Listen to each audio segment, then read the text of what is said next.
Hi folks, I'm doing this video to show you around the course blog. I will do a second one in a minute to show you how we're going to get information back and forth. But first, let's get started with a look at the blog. Okay, this is the blog. To get here, you're just going to need to type this URL in your address bar.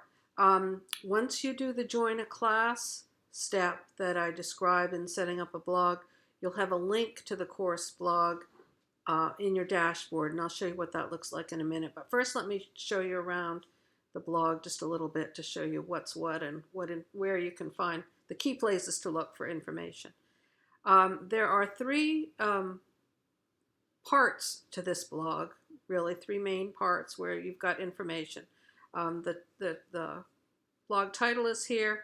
This is a rough draft of a banner image. I'll be updating it as we get through, but I thought it was only fair to post my own rough draft here, just something I scribbled out the other day.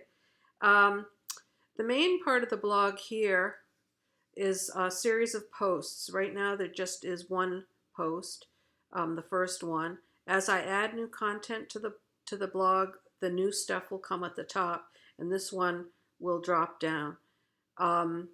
This part of the blog is what I think of sort of as the equivalent of lecture notes or responses to what's going on that week. There usually will be a post or two a week, or maybe a little bit more. So this is sort of time-sensitive information that you need to complete the work that you're doing that week or in that time frame. The blog theme I'm using here doesn't, to save space, it doesn't give you the whole blog post right on this initial page. So to get to the full post here, as I say here, you want to click on the title, and that will open it up.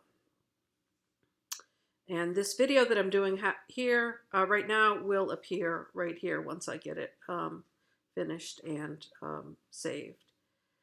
So this information gives you the work for the first week of classes. For my face-to-face class, these tasks are due on Monday. For my online classes, they're due Sunday night, which is the end of our week. I am using this blog for 3 different classes, so there'll be some differences in dates and also in the things that you're doing. For the face-to-face class, we'll be doing some things in class that the online class is doing on their own. And there may be some slightly different sorts of activities that we do because of the face-to-face versus online nature. So this gives the work within an assignment. I'll give you links to information that you have to read. Sometimes these links are to things that are actually on the blog itself, like the syllabus. In other cases, they're in things that they're links to things that are outside the blog on the internet. That's the case here. I'm going to try to make these links all bold green. I see I haven't quite done that consistently, but I'll try to go back and fix that. And there's some links to some videos. Some of them are on YouTube. Some of this one is on Screencast. That's a short video that I did a little while ago. Okay, so that's it, I think, for these posts. The second part of the blog goes across the top here. These are a series of pages, and the difference here is that these stay put. Once I post them, they're going to stay in the same place. So I think of this more like the equivalent of what a textbook would be like. General information about the reading and writing process, as well as researching, will be coming. This will be built out as the course goes along. There'll be some headings that will relate to specific essay assignments. And you can see here, these are drop-down menus. So there is some information here, general information about the design of the course. I talked about this in class with my face-to-face class, but if you missed class, or if you, for an online student, this explains the theme that we're using this semester, this idea of visionary women, and something about how I decided on it. And then it has a little bit of a rationale for blogs. Once you get inside a page here, if you want to get back to the main part of the blog, you're going to click on the blog title here, and that brings you back. And then once you see this Welcome to College Writing and dated posts here, you know you're back in the main part of the blog. There is some information about reading. We may not be looking at all of this. Some of this information you may want to read on your own if you have time or if you're particularly interested in reading or writing. And then there's this, I haven't got anything posted yet, but that'll start coming shortly.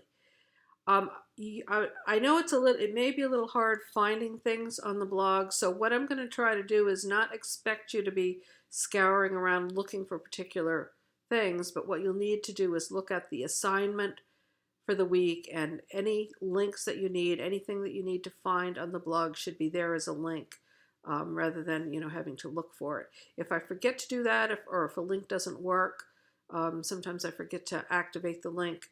Hopefully not too often, but feel free to shoot me an email and just let me know that a link doesn't work, and I'll fix it.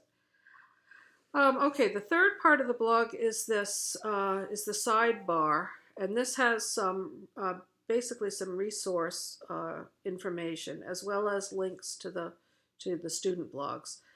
So I have my contact information here. I have limited office hours here, but I'm available a lot more than these 2 hours indicate. So if you'd like to come in and see me, just let me know. The end of the week I tend to be busy, but Monday, Tuesday, and Wednesday, and often on Thursday, I have quite a bit of time, except for when my face-to-face class meets, which is Monday, Wednesday from 9:30 to 10:50. Okay, so below this contact information, there's a section for each of the courses that I'm teaching. Students have been sending me their URLs of their blog as they get their blog set up, and I've been adding them to the course blog here. There's still a few people that haven't gotten their URLs to me, so send that as soon as you can. You don't have to get a post up, but just once you get the URL, if you could send it along, I'll add it. If you'd like to be, normally I use students' first names. Some students indicated other nicknames or something that they'd like to use, but if you forgot to say what name you'd like me to use here, and you're not happy with your regular first name, just send me an email and I can change it. Occasionally, if I'm not paying attention completely, I get students in the wrong class, so let me know if I put you in the wrong class, and I'll try to fix that. What else? The other thing, I've added at the top of each of the classes is an assignments page. This is the most important part of the blog, your go-to place to find out what the assignments are for the week, whether you're missed a class or for my online students. The assignments for the first week, I just put it in this Welcome to College Writing, but from here on out, starting the second week of classes, I'll be adding the assignments on this assignment page. So that'll be the place to go. Whoops. So I did add just a short little version of the assignments for that Welcome to College Writing, the first week's assignments here, so you can see what it's going to look like. So what I'll be doing is adding to this page. Again, the new stuff is going to be at the top, and this will drop down. So all the assignments will still be available on a single page, so you can be able to see, if you're checking against to make sure you got all the assignments done. I color code this, so this is the date I post it, or the date. I cheated a little bit. I put this up this morning. It's Friday now, but generally speaking, this will be the day I post it. In blue, red is a due date, and then these links here are supposed to be green. It doesn't look very green, but again, as I said, you can see how this works. This brings you to the College Writing, which has the full explanation of the assignment for the week. If you have any questions about a particular assignment, you can post a comment down here below. And if you're signed into the blog, as I explained elsewhere, your name's going to pop up here, and you can just, it's pretty easy to do a comment. Okay, let's see. And again, to get back to the, so again, there's a separate assignment page for each class. The online classes, for the most part, will have the same assignment. The face-to-face class, the due dates will be probably different. And again, there may be some difference in what we do in class versus in the face-to-face class versus what students are expected to do in the online class, to account for the fact that we don't have those 3 hours of class time in the online class. Let's see. Oh, below these, there are some resource links. Couple of these to BCC information. There's a page that we'll talk about this more when we get started in working on the research process. But there is a page to, there's a link to a page where you can request information with a BCC librarian, research librarian. And here again, when we get into citing sources and all that, here's a link, very useful handout that the BCC librarians did about MLA 8, which is the current version of the citation that we'll be using. These are links to some sites around the internet that I've found over the years that have had some useful information. I don't require a grammar handbook for the course because so much of that information is available online in multiple sources. So I didn't want to make people pay the money for a paper textbook. If you're the type, whoops, I didn't mean to go to that link. If you're the type that prefers your information on paper rather than on screen, and especially if you intend to transfer or you're in a field where you'll be doing a lot of writing, you may want to pick up one of those sort of writer's manual type books.